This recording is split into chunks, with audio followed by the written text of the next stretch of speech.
Terceiro domingo do tempo comum. Primeira leitura. Leitura do livro de Neemias.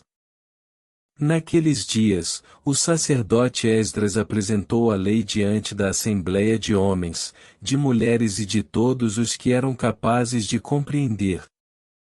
Era o primeiro dia do 7º mês.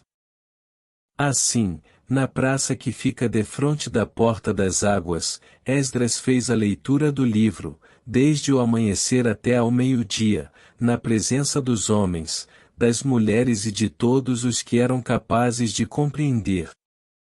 E todo o povo escutava com atenção a leitura do livro da lei.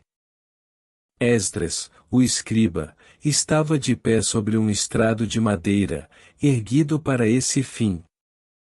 Estando num lugar mais alto, ele abriu o livro à vista de todo o povo. E, quando o abriu, todo o povo ficou de pé. Esdras bendisse o Senhor, o grande Deus, e todo o povo respondeu, levantando as mãos. Amém. Amém. Depois inclinaram-se e prostraram-se diante do Senhor, com o rosto em terra. E leram clara e distintamente o livro da lei de Deus e explicaram seu sentido, de maneira que se pudesse compreender a leitura. O governador Neemias e Esdras, sacerdote e escriba, e os levitas que instruíam o povo, disseram a todos: Este é um dia consagrado ao Senhor, vosso Deus.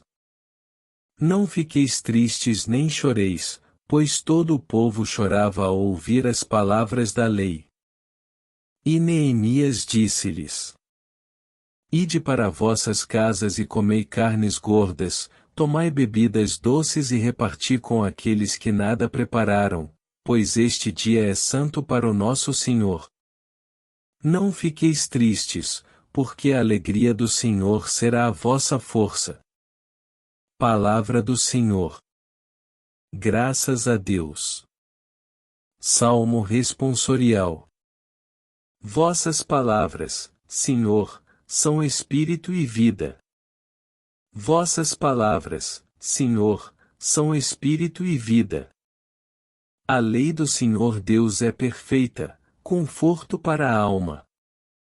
O testemunho do Senhor é fiel, sabedoria dos humildes. Vossas palavras, Senhor, são espírito e vida. Os preceitos do Senhor são precisos, alegria ao coração. O mandamento do Senhor é brilhante, para os olhos é uma luz.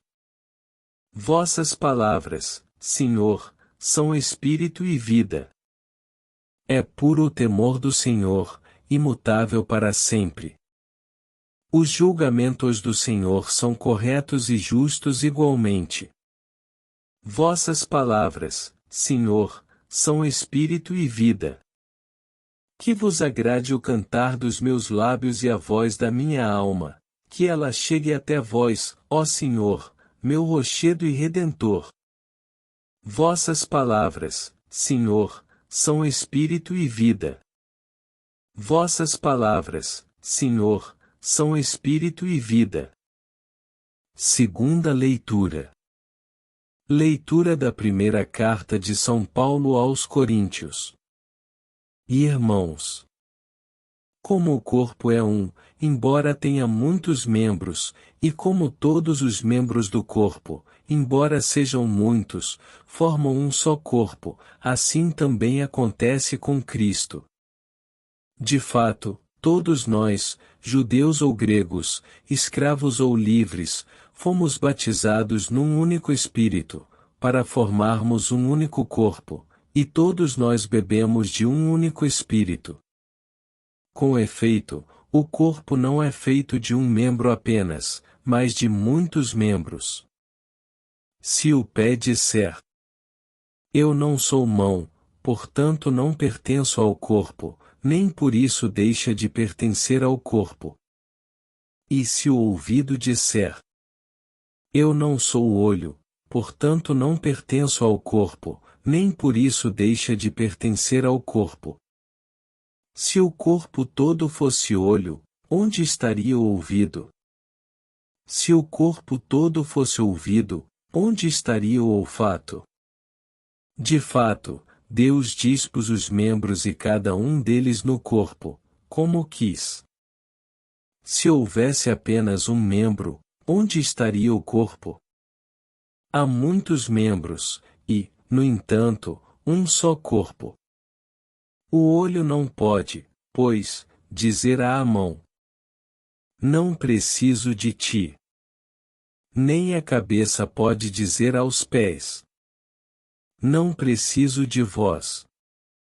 Antes, pelo contrário, os membros do corpo que parecem ser mais fracos são muito mais necessários do que se pensa.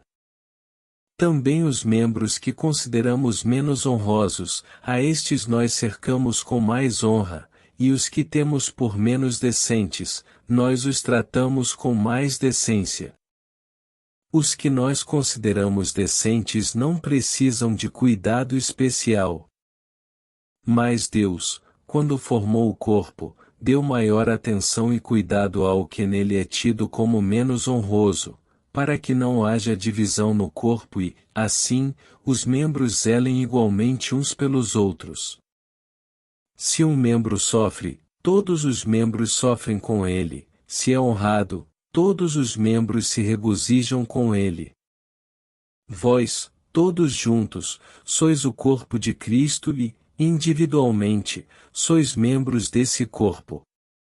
E, na Igreja, Deus colocou, em primeiro lugar, os apóstolos, em segundo lugar, os profetas, em terceiro lugar, os que têm o dom e a missão de ensinar, depois, outras pessoas com dons diversos, a saber, dom de milagres, dom de curas, dom para obras de misericórdia, dom de governo e direção, dom de línguas.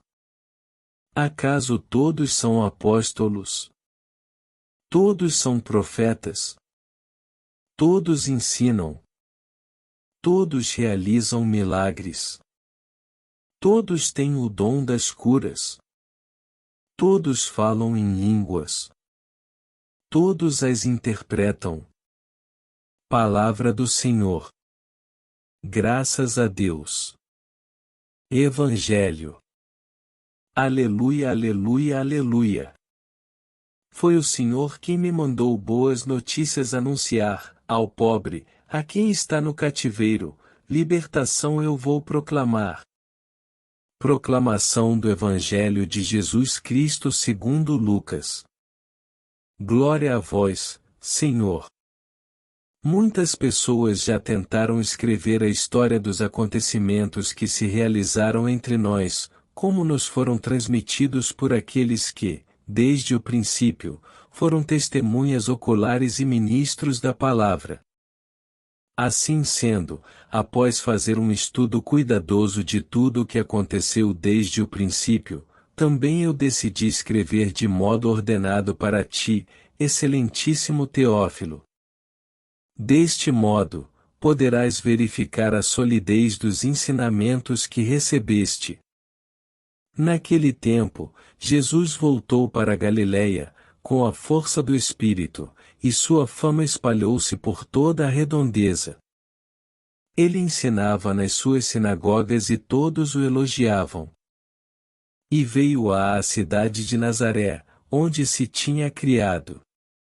Conforme seu costume, entrou na sinagoga no sábado, e levantou-se para fazer a leitura. Deram-lhe o livro do profeta Isaías. Abrindo o livro, Jesus achou a passagem em que está escrito: O Espírito do Senhor está sobre mim, porque ele me consagrou com a unção para anunciar a boa nova aos pobres, enviou-me para proclamar a libertação aos cativos e aos cegos a recuperação da vista, para libertar os oprimidos e para proclamar um ano da graça do Senhor. Depois fechou o livro, entregou-o ao ajudante, e sentou-se. Todos os que estavam na sinagoga tinham os olhos fixos nele.